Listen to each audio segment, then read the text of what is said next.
If the new Instagram UI features are not appearing on your account, this guide will help you fix it. I'll walk you through a few simple steps that usually solve the problem. First, open the Play Store. Tap the search bar and look for Instagram. If you see an update button, go ahead and update the app.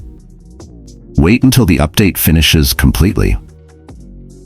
Once it's done, return to your home screen, press and hold the Instagram icon, and open App Info. Now go to Storage. Tap Clear Data, then tap Clear Cache, and confirm by selecting OK.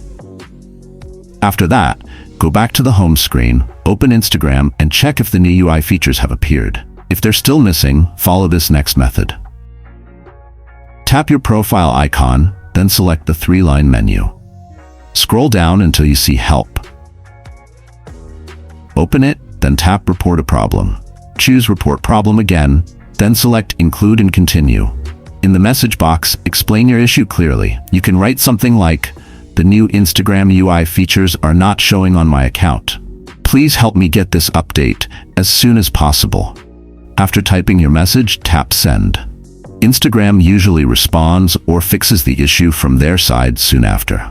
If this tutorial helped, remember to like the video and subscribe to the channel for more helpful tips.